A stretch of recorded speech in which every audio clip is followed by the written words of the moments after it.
Hello everyone! Welcome back to our virtual celebration of Wisconsin Science Festival. I am Miss Emma and I am here at the Children's Museum of Green Bay. I'm so excited to do another science experiment with you, again in celebration of Wisconsin Science Festival that is happening right now. The past couple days we've been doing a couple fun science experiments. Tomorrow we'll be doing another one. So be sure to check back into the Children's Museum of Green Bay's Facebook page, and we'll be posting that at 11 again. So if you haven't already, be sure to check out wisconsinsciencefestival.org. Their website is right here. They have listed all of the incredible programs and events that are happening statewide, all throughout Wisconsin, in celebration of science, which is so exciting. So definitely be sure to check them out. And there are a lot of really cool things happening. So today, I said in one of our previous videos that I would be doing these next couple of days some science experiments, all kind of having something to do with color or art, which I love. I love combining the two of those. And experimenting with it. So today we are going to be doing plastic fusion. And fusion is the combining of two or more things into one. So we will be combining two or more pieces of plastics, and they will be becoming one work of art, really. So I'll go over my supplies here. This is something that you can definitely do at home. It does require a heat source. So I have my iron here. So if you do want to do this experiment, please be sure that you have an adult with you to help you with your heat source. Because even though this may be a very fun art and science experiment, we still want to make sure that we are being the safest that we can with it. So we do have our iron. We also need a sheet of parchment paper that will go in between your plastic creation and your heat source, so it does not stick directly to your heat source. I do like to have a sheet of cardstock or paper that can be used as a placemat. If you don't have your heat source right next to you, it's a lot easier to carry because there will be a handful of different pieces that will be going into your creation, and it's just easier to transport that way. So that's what I recommend. I do have, I personally use backgrounds for my creations to start out with, and then move away from backgrounds as you kind of practice it more. But you can do some pre-cut squares of tablecloth as your background, and then you can add to it. That's a really good way to start your experimenting with plastic fusion. I also have a bunch of different scraps here, and they're all plastic tablecloths. They're grocery bags, different grocery bags and shopping bags.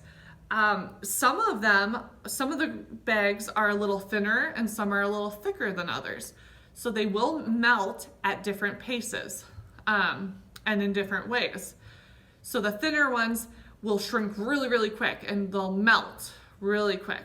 And then the thicker ones, you may need to spend a little more time with your heat on them. So we have that. I do have a scissors with me. So you can cut different shapes, different pictures out of your plastic scraps. And that's all you really need. And so it's just a very, very fun, simple experiment to do at home, which I enjoy. So I'm going to start with my background here, and I'm going to cut different pieces of plastic. So I'm going to start cutting. What I like to do is I do like to tear the plastic because I think it makes a cool effect when you do that. So you can always start cutting or start tearing and flip back and forth, whatever you think. So I'm cutting out some triangles here because I think I'm gonna start with that, and then maybe I'll move on to tearing some of my pieces. So I have my blue here, and I'll just tear off. I'm gonna make little like polka dots with it. I'll just tear off little pieces of blue. And I just think it looks really cool with the little tear marks on it. And you'll be able to see what it finally looks like. So you'll be able to see it when it's at room temperature and when it's being heated up, and then when it goes back to room temperature. So these are thermoplastics, and that's what kind of happens when with thermoplastics, they're easily recyclable into projects like this, especially because they react so well to heat. So they have very weak secondary bonding forces that when exposed to heat and returned to their room temperature state, they'll be fused together. So they'll melt together. Let's see here. What other colors should I use? Maybe I'll do purple. I think I'll do that. Oh, that piece will look cool. And I'm gonna overlap some of these colors just to see how they look when they're melted together. That's another fun way to experiment with this plastic. All right, so I have my collage here. And you could make a specific picture if you'd like. I always like making collages because they always turn out slightly different. No matter if you use the same colors. So I'm gonna grab my parchment paper and my iron, and I'm going to iron my plastic. So I'll just iron it for a couple seconds. These plastics really do not take that long at all to fuse together because they are so thin and fragile. And I even wave it around a little bit to get it back to room temperature to cool it off a little more. So here it is, my plastic fusion creation. So before you saw they were all separate pieces, and I didn't use glue or anything like that. No tape, nothing like that. All I used was heat to combine all of these shapes and colors together to make my collage. So that's one way to experiment with plastic fusion. I will also show you another way. So I'm taking two of my background squares here, and I'm just putting one of them on top of each other, on top of the other, and I'm going to cut out a small rectangle out of cardstock, and I'll put it in between our sheets of plastic here to block the heat from fusing the plastics together. So I'm going to do that first. I'm going to fuse the edges of my creation here. So I'll start with this side. And again, you only need a couple seconds of heat to help it fuse together. And then I'm gonna flip it around so it's a little easier for my heat source to reach my placemat here.